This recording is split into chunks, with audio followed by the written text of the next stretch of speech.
or WhatsApp us on 07539661744. 07539661744. Don't forget to add the +44 if you are calling from abroad. Now, welcome back, Mr. Sammy ANKRAH, to the Footprint Radio Talk Show, and we are live on Starr Radio UK. Thanks once again. Wow, it's been a very good discussion on the first half, and we are on the second half. I think one of your friends really, I would like you to say hello to him. I think it's been a while. Yeah, definitely. That's Patrick Ishan here. I've gotten your message, and I was so impressed because it's been a while. We've been trying to reach you, but obviously you are nowhere to be found. So I was so surprised when I came here, and I got information that you've left a message that I should get in touch after the program, and I was so enthused.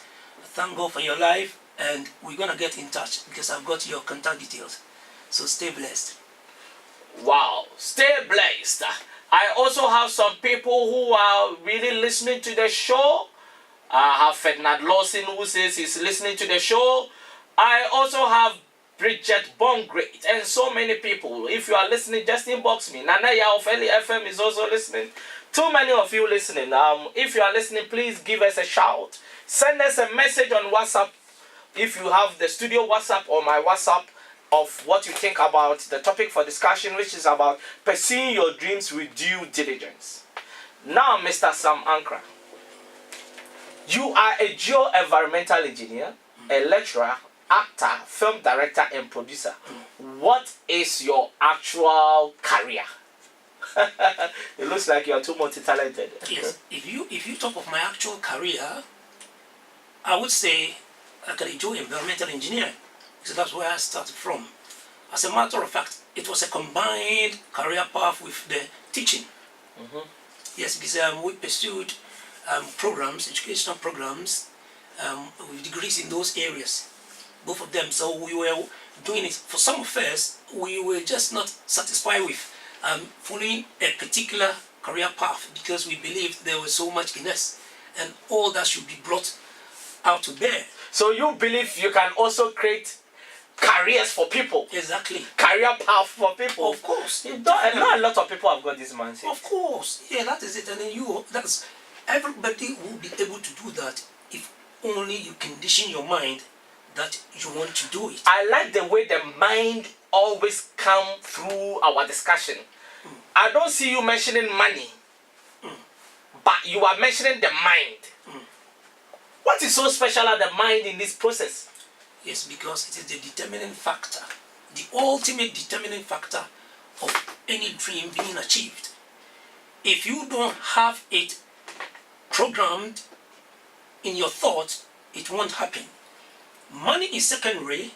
You don't need money to get a dream achieved, and that is where most people get stuck in their dreams and never get it up and running. This is really serious because you meet somebody today, he has got so much dreams, and you meet the person in the next 5 years, you ask him what has happened to your dream, and the first thing that comes is money.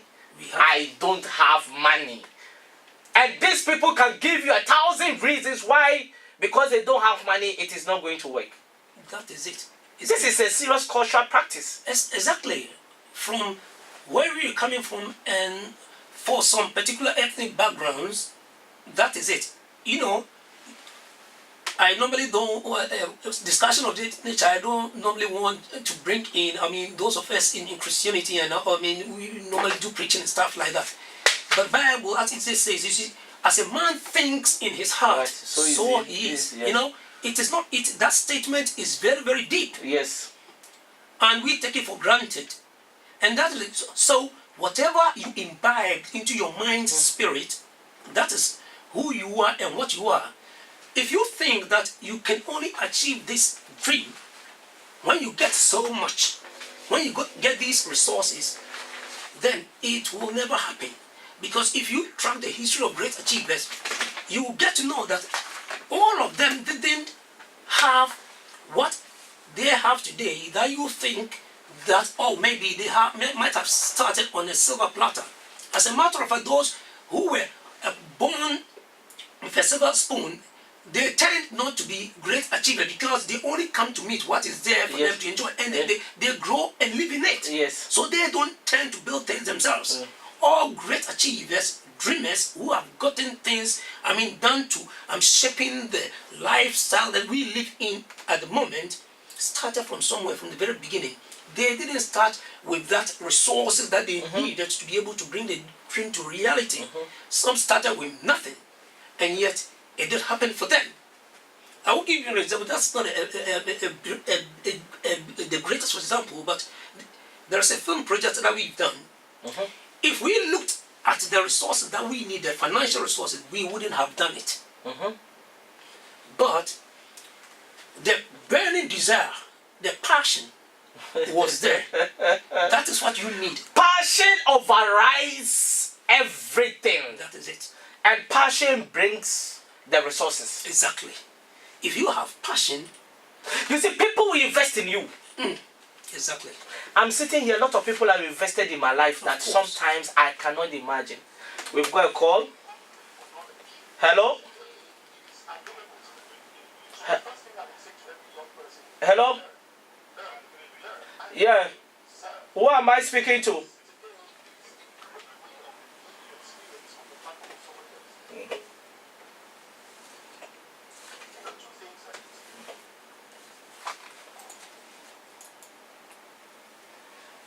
I think we're having some technical hitches. Yes. So when you have the passion, people really, for one or two reasons, start investing in your life. Of course. That is it. That is a secret. Because nobody wants to follow anything that has got no future and no determination attached to it. For anybody to buy into your Yes, dream. we've got another caller. Hello? Yeah, please, can you turn down your radio set or your TV set?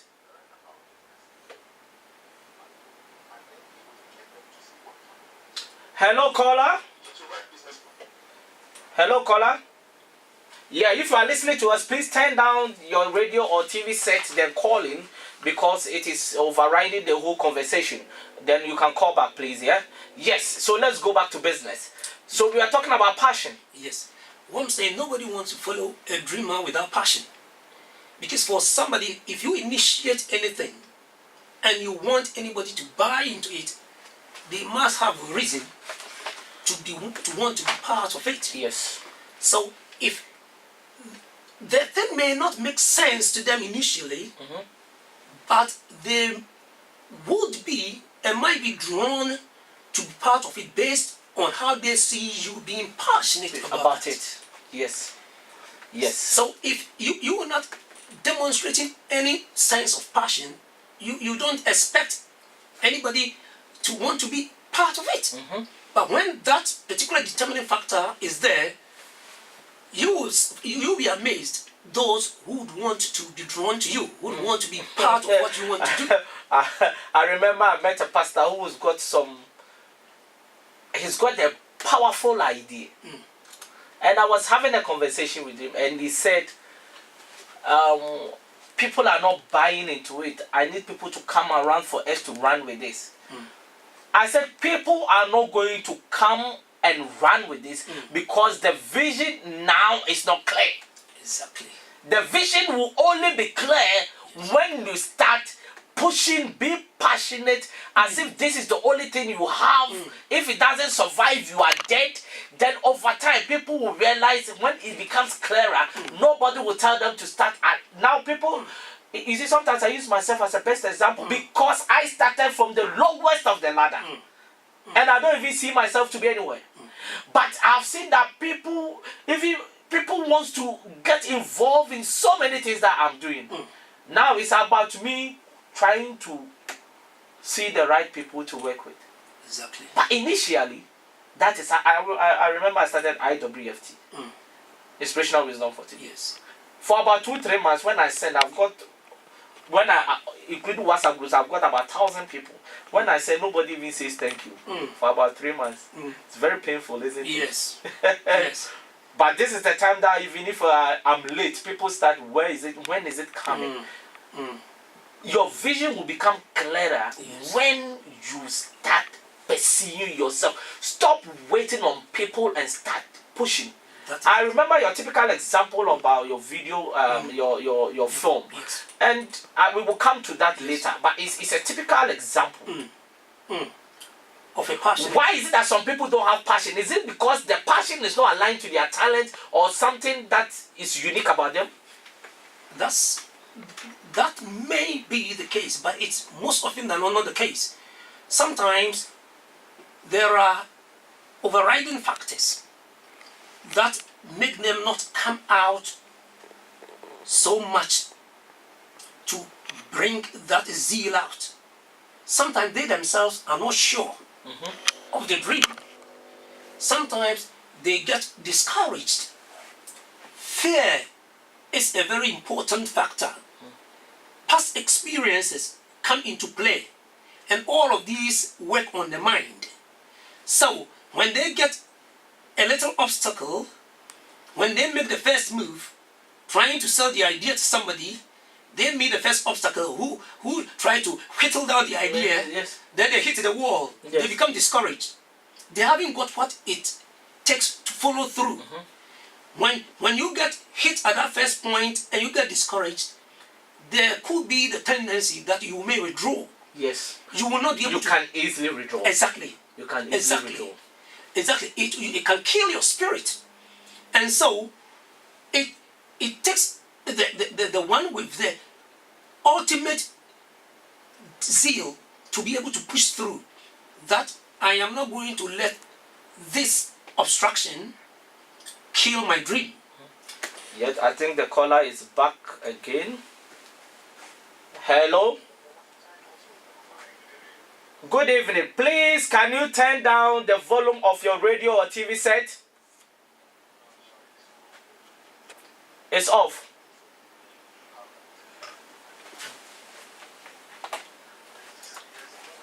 Yeah, I can hear you, but it's very faint. Yeah. All right. Yeah, that's fine. That's fine. Yeah. Yeah, go ahead. Who am I speaking to and where are you calling from? Hello?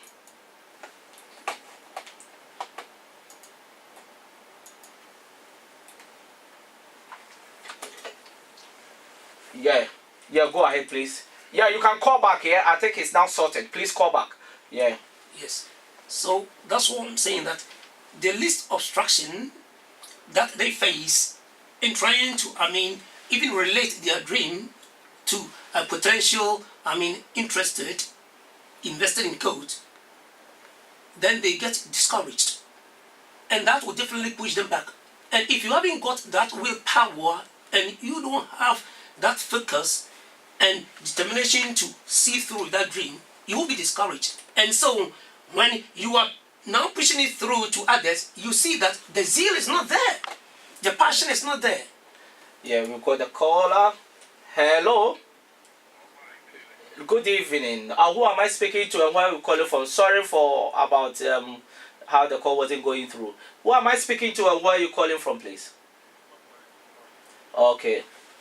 All right, then. Go ahead with your discussion, please.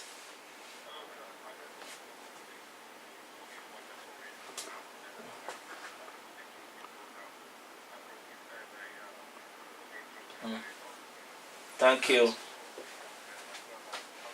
Okay. Okay, thanks very much. Is that Ferdinand? Ferdinand Lawson? Yeah. Oh, okay, okay. I remember him. Yeah. Great.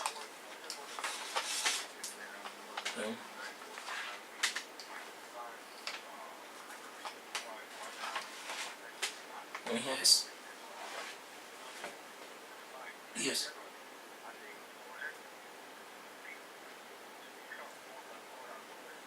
Yeah. Of course.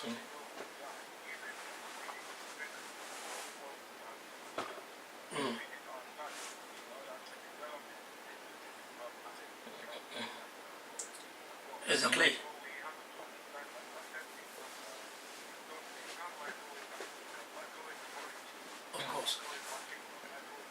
Yes.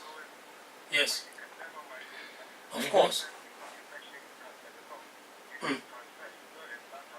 Mm. Mm. Mm. Wonderful. Yes.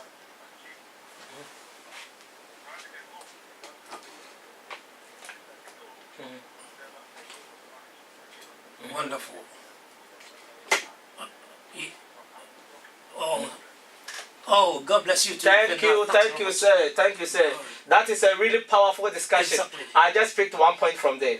And that is, you cannot microwave Sussex. Yeah, of course, you can't. You can't. And then that's why a lot of our generation, the youth, they want things to be so quick overnight. Yes, and that is the problem I have, especially with some of our preachers, those who turn along the religion, Christian religion line, which I don't want to bring much, but it's very important because we command a larger number of the people. So if we don't let the message that is going out in terms of their ability to be able to pursue their dreams, just as Pedro just said, and be able to determine about it, and just let it seem as if you just proclaim, you sit down, and success is going to fall on you like manna. That is a problem. That is the reason why you just said that many of the youth are just, waiting because they've been told, a lot of people have been told, oh, you will make it. Oh, I see you making it. Yeah. How? But you're not told how. Yeah. So the person will now say, okay, I'm sitting down. I'm just gonna build it on faith. So it's gonna happen to me. And I've seen people waiting for 5 years, 10 years, 15 years, 20 years. They are still where they are always proclaiming, I receive it yet. So I receive it, nothing is happening. I tell you, that is a big challenge. And which we need to really address, because it all goes down to the mind, as I said. Because if the mind is fed with such information and the person grasps it, it doesn't help the person to think differently. They think in that particular way, oh, I have to sit down like that, everything will fall yonky dolly without me making the effort, taking the step, which shouldn't be the case. And that's why many people in our generation are just sitting down, waiting for things to happen, and nothing is happening. They're only looking at people, admiring people, wanting to be like them. Yesterday themselves are sitting down doing absolutely nothing. I was telling somebody, you've clapped for these celebrities for far too long. When are they going to clap for you? Exactly. Exactly. Yes. Exactly. You investing in them, paying to go and watch their shows. And you yourself always clapping, smiling, just waving at them. Getting autographs. Exactly. Yeah. For what? What Yes. contribution you yourself are making to impact on the life of others, for which they will see that you've been a blessing to them. Yes. Now back to my question. Yes. What is your particular career? Okay. Because I want to drive it to a certain level. Yes. As I said, I was, and I'm still in, but at the moment, not too. You are making a transition, a gradual transition. The thing about me is that it's not a total transition, because I am still I revolve around the centers of what. Because when they call the duty calls for it, I just chip in there. Because if you go what we call, those if you are being an entrepreneur yourself, you know what we call multiplicity of if you say the income generation, something like that. Yeah, that's what. But multiple streams of income. That's it. Yeah, it's not just about. But for those who have got diverse talents and abilities and skills, we bring that particular concept into it and make use of it. Yes, definitely.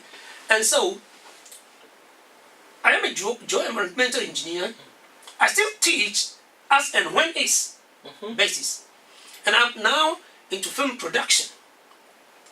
I act as well, I write as well, and I produce a film as well. Let's take it easy here. Okay. So when did you realize that you got, because your career normally is given to you probably at school, your teachers. In our generation, it was our teachers and our parents that told us what to do. Exactly. Now it's changing now. Of course. Yes, but even in Africa, it's still there one way or the other. So when did you realize this talent of writing and acting and film production and directing? Where did that transition started? Okay.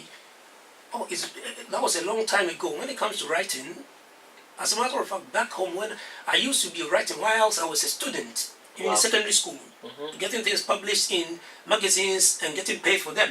Wow. Yes, and newspapers, getting paid for them. As a matter of fact, before I moved to the UK, I was actually an author of some English books that were being used in the secondary schools in Ghana. So secondary schools in Ghana. Wow. Unfortunately, when I moved here, the business sort of, came to a standstill, if I should so put it, based on those who were managing it. Yes, so those who were using, a lot of people I know, they were using the Success in English. That was the title of those books that I read. So that is nothing new. And I've got a book that, I authored a book called The Principal's Daughter, which was, so writing itself is part of me. Yes. And it's something that I developed and I built, I educated myself to do. An engineer who's good at writing. Exactly. That's why, because So does it mean that people need to be diverse?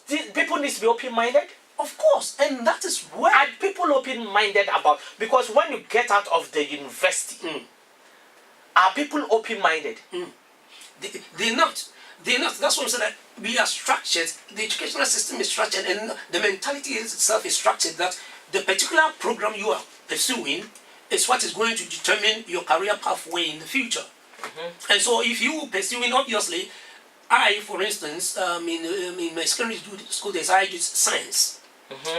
When, as you rightly said, when you that good at various, you're academically good, it's naturally you're made to follow the sciences because they think those are the people who need to do the science. Which, and our parents and our teachers, as we said, they will be directing you, not even the passions are coming out of you. But some of us who were diverse, because we are an all-rounder, as they would put it, so irrespective of which area you're doing, it's a combined thing that you're doing. So now, but the program itself, so if you're doing science, then you're going to do, become a doctor, or a scientist, an engineer. That's that. If you're doing business, you become a business person, you're going to work in the business industry, in the banks and all that. If you're an arts person, all that, you're going to do, maybe you're going to playwright, you're going to go into journalism, broadcasting, all that, lecturing in art and all that. That is it. So it means a sort of program for you. It is in your mind. But it's down to you to be able to, assess the circumstance and situation and think, do I want to pursue this? For instance, I was meant to become a medical doctor. My dad, that's why he wanted to do, because I was just too good in biology and all the science, basically. So even after all levels, I pursued physics, chemistry, biology in the sixth form, lower.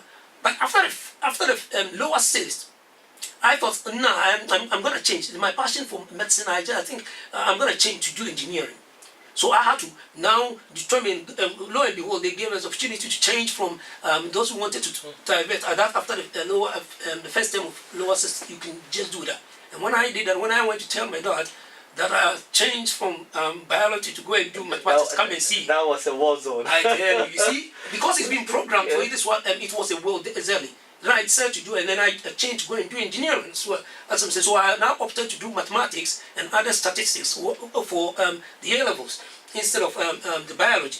But even if you wanted to become a medical doctor, when you pursue mathematics, you could still become which they didn't understand anyway. So it's been programmed. You know that this is what you want to become, this is what you want to be. But you, as an individual, you must be able to determine. But for most people, it doesn't happen.